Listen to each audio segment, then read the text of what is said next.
at a time when religion is viewed as old-fashioned. We seek to alter the lens through which the world views our Ummah and also help the Ummah adjust to a changing society.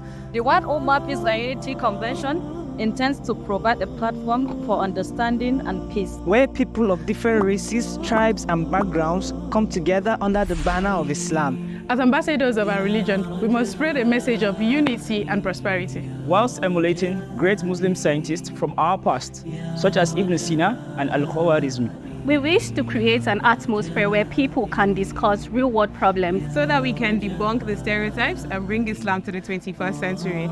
Join us on the 25th and the 26th of November at the International Conference Center, where we'll be changing the narrative of mental health, as well as enlightening the Ummah on the current and past issues in and outside the Muslim community. This convention will provide a safe space to speak on matters that were once considered a taboo. We will be having scholars from across the world to show and remind us of what it means to be a Muslim.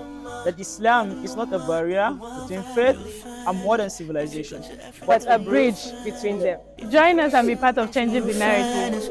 If you go to North America, you'll find it.